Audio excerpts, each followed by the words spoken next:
גם בגוצ'ה הספקתי להיות ממש ימים לפני שהתחיל הסגר. הלכתי למסעדה ששמעתי עליה הרבה שנים, שהיא כאילו, נגדיר אותה מה, דיינר של פירות ים, של כל מיני מאכלים תאילנדים, ערבוב שכזה. אבל צילמתי, עשיתי את הביקורת, אבל אז כאמור נכנס הסגר, אז אמרתי נבדוק אותם גם במשלוחים, ועל הדרך גם נסתכל מה קורה שם במסעדה. אני הזמנתי מנה ראשונה ומנה עיקרית הביתה במשלוח, אבל בואו נתחיל קודם כל במסעדה. יש שם 2 מנות ראשונות, פשוט לא התאפקתי, לקחתי.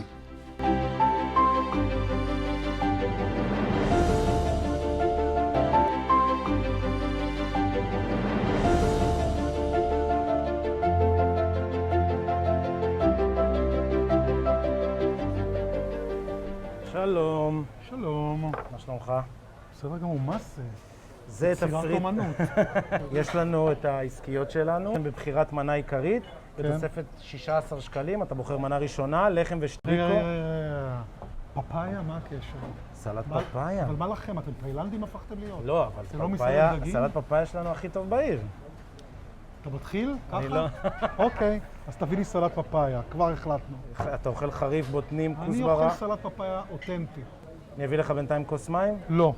אתה תביא לי פפאיה, אתה תביא לי ביסק סרטנים, אוקיי? אין בעיה. עכשיו בוא נראה מה איפה העיקריות. העיקריות כאן. אנחנו מאוד אוהבים את ים יבשה אצלנו, זה סרף אנד טרף, שילוב של בשר בקר עם פירות ים. איזה פירות ים, אבל כאילו שרימפס וקלמרי. אבל קפואים. לא, שרימפס לא קפוא, באמת? הקלמרי מהים קפוא. התיכון? שרימפס לא מהים התיכון, הוא מגיע אלינו מארגנטינה, מלנגוסטין, אבל הוא מגיע לא ג'מבו, לנגוסטין. מסוג קצת יותר גדול. זה לא לנגוסטין. זה? אתה רוצה להגיד שזה לנגוסטין? כן, כן. אתה יודע מה זה לנגוסטין? כן, אבל הוא לא מקומי, הוא ארגנטינה. לנגוסטין זה סרטן עם צוותות בקצה. גם יש גם. זה לנגוסטין. אל יש- תתחיל איתי אוקיי. עכשיו, נו. מי המציא לזה את השם? זה לא לנגוסטין, לנגוסטין זה זה. הקטן. יש גם חסילון שנקרא לנגוסטין, אבל אני ממליץ על זה בחום. אל תקרא לזה לנגוסטין. וואו, איזה זריזות. סרטנים. בתיאבון. תודה רבה.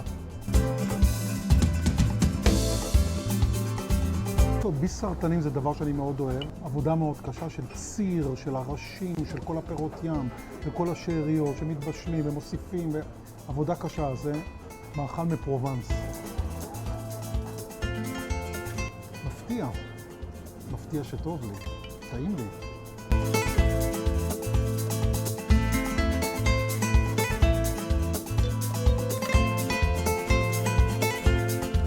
ממשיכים עכשיו לסלט פפאיה. אתה יודע מה היה חסר עם המרק? איך מגישים אותו בפרובנס? לחם. בגט, לא לחם, בגט. איך הוא היה? תסגור את המסכה שלך. אנחנו ממשיכים, סלט כל פפאיה. כך גדול? זה הסלט של העסקית. לא, בסדר, הכל בסדר. תהנה בתיאבון.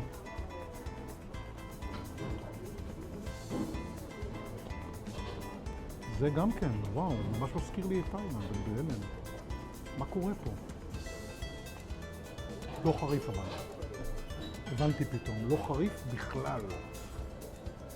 בתאילנד דבר כזה עם כל הביסים שלקחתי, הייתי כבר נופל. הפפאיה הייתה קטנה, המרק היה נדיב, אבל אני לא אזמין עוד פעם מרק.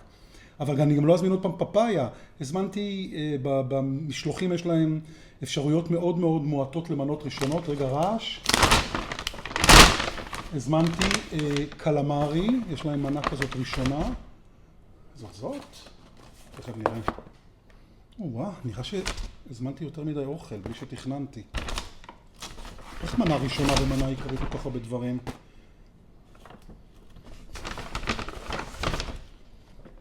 אוקיי. הם פירקו פה דברים.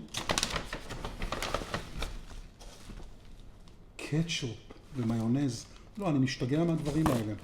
קריספי קלמרי. לא חבר'ה, זה מעט. זה ממש מעט הכמות פה. במקרה הכינותי מראש. במקרה. רגע. 158. עם הנייר. טוב, אנחנו לא נאכל ביד. רק נטעם. לקח למשלוח להגיע אליי כמעט 35 דקות, התרכך. אני חושב שבכלל כל הקונספט של לקחת את הקלמרי ולטגן אותו, פירורי לחם, ולעשות את זה במשלוח, זה ממש מועד לפורענות, ואתם רואים זה גם מתחיל להתפרק.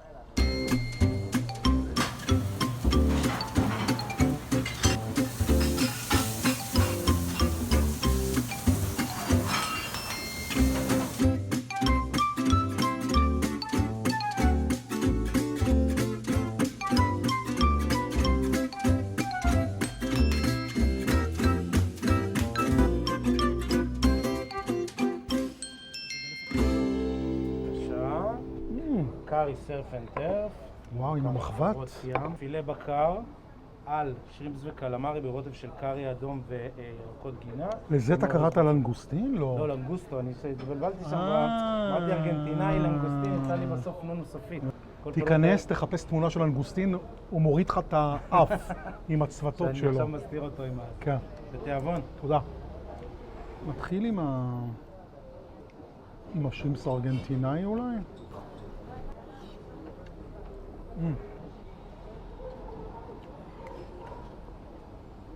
הרוטב ממש טעים, קארי עם קוקוס, כוסברה, סטייק פילה. סרף אנד טרף זה אחד מהמאכלים שאני באמת אוהב. זה הגדרה כללית לתבשילים של ים יבשה בעברית, סרף אנד טרף, שבאמת משלבים או פירות ים או דגים עם בשר. כמה בעיות שיש לי כאן. דבר ראשון, השרימפסים רכים מדי. סטייק פילה זה הבשר בלי הכי טעם. אין לו הרי טעם של בשר עז. הוא היחידי גם שמתאים אולי לשילוב כזה. אבל מצד שני, ברגע שאתה שם אותו בקארי חריף עם קוקוס, אין לך בכלל טעם של בשר. אתה לא מרגיש שאתה אוכל סטייק פילה, אתה אוכל כל דבר אחר. וחבל, כי סטייק פילה זה נתח מאוד יקר. תקשיבו, הסתכלתי על כל מה שיש להם להציע במשלוחים.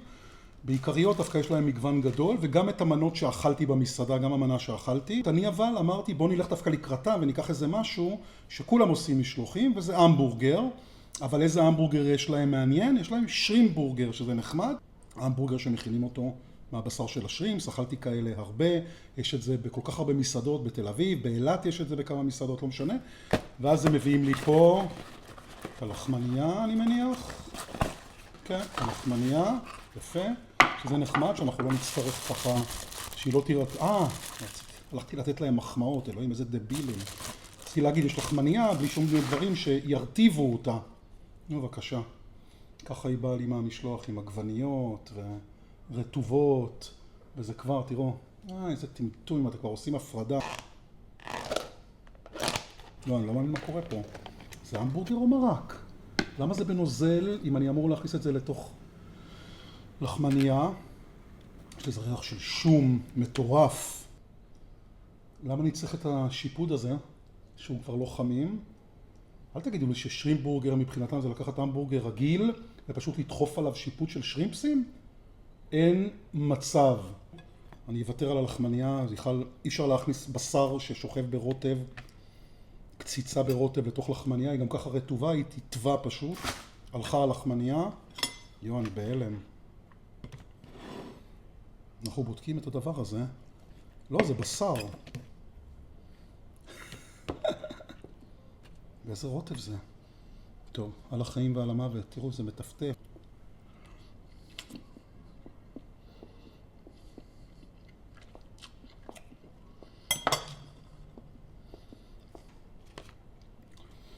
טוב, תקשיבו. טמטום כזה, אני עוד לא ראיתי. נותנים לך המבורגר מבשר, קוראים לו שרימפבורגר. למה? עושים לך שיפוט של 3 שרימפסים מטוגנים עם המון שום. למה? מה זה תורם לי בחיים? מה הקשר? הבשר, שזה בשר סביר, אני חושב, אי אפשר בכלל לדעת, כי הוא שוחה פה ברוטב חום, כאילו, ונותנים לך לחמניה, שמים אותה בצד, מרטיבים אותה עם כל העגבניות והכל, ועכשיו אתה אמור את העיסת בשר המגעילה הזאת, סליחה, לתקוע בתוך הזה. את הצ'יפס אומנם לא טעמתי, אבל אין מצב שזה מה יציל להם את הארוחה, גם אם זה הצ'יפס הכי מושלם בעולם.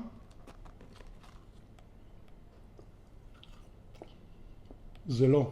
וואו, איזה פער בין המסעדה, שהיא לא הייתה מושלמת, איזה פער אבל בין המסעדה למשלוח, לפחות על מה שאני הזמנתי. תודה רבה, אני נשאר רעב, אבל לפחות אתם הולכים ליהנות מהקינוח הדי מוזר שחיכה לי שם.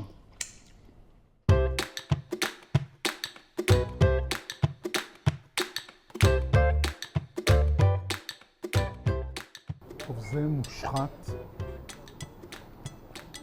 לא חושב שאפשר למצוא קינוח כזה עוד היום בארץ, בשום מקום. הבנתי, הם כאילו לקחו את כל המנות שישראלים אוהבים, הורידו את החריף ועשו מסעדה. יש למישהו פה OCD שכל הזמן ינקים לי את השולחן? לא, אתה מנה למנה. בין מנה צריך לנקות את השולחן? תראורים, לא שנשאר. אנחנו לא במסעדה צרפתית, יש רק קובע משלם. איזה פער. איזה פער בין המסעדה למשלוח של אותה מסעדה. דרך אגב, יש להם כל מיני סניפים. אני לקחתי מאותה מסעדה, אני נשבע לכם. מה זה היה הדבר הזה? זה בלתי נסבל. טוב, בוא נדבר שנייה על הכסף, ואחרי זה נלך לציון המאוד לא מעודד שיהיה פה היום. במסעדה הראשונה, ב-250 שקלים שעלתה כל הארוחה, לקחתי בעצם עסקית. יכולתי גם להסתפק בה של 98 שקלים, ואני רציתי להוסיף עוד, אז הוספתי את הסלט פפאיה, 43 שקלים, את הגופרה המטורללת הזאת שהגיעה בסוף, שזה 48 שקלים. לקחתי גם קוקטייל, שתיתי מים, בקיצור 252 שקלים, זה היה העלות. המשלוח הוא 159 שקלים, שזה לא זול האמת, אבל לקחתי רק 2 מנות. אבל המנות עצמם, המנה הראשונה, הקלמרי 52, והשרימפ בורגר, זה ממש לא שרימפ בורגר, ההמבורגר, ברוטב המגעיל, עלה לי 79 שקלים, אבל, אתם יודעים, משלוח 18 שקל, טיפ 10 שקלים, 159 שקלים כולל הכל. תשמעו, המסעדה, כשישבתי בה, התלבטתי בין 7 ל7.5. המשלוח הזה לא ראוי יותר מ4 לפי דעתי, וגם זה במקרה הטוב, כי יש פה גם, אני רואה את זה כסוג של הונאה, לקרוא למוצר בשם אחד ולקבל משהו אחר לגמרי, וזה השרימפ בורגר הזה, זה לא שרימפ בורגר, זה המבורגר, טובל ברוטב, מגעיל, עם לחמניה ספוגה, ולך תשלב אותם, לא יודע מי הגאון שהגה את המנה המטומטמת הזאת, ולקבל שיפוד של 3 שרימפסים, ובגלל זה לשנות את השם. חבר'ה, איבדתם אותי גם בזה, גם בצ'יפס הרופס שלכם, וגם בקלמרי שלא צרכו את המשלוח. אתם יודעים מה? 3 במדד שלנו אפילו, אבל נגיד 4. אתם יודעים, לא קיבלתי עוד הרעלת קיבה, נדע מחר. בקיצור, אז זה פחות או יותר הציון, משוקלל לשני המוסדות המפוארים האלה ביחד, זה לא יכול להיות יותר מ6, וחבל, וזה בשמזל, כי אם הייתי הולך רק למסעדה, אז הם היו מקבלים ציון הרבה יותר גבוה, אבל הנה הגיע הסגר והקורונה מתנקמת בכולם, גם בגוצ'ה.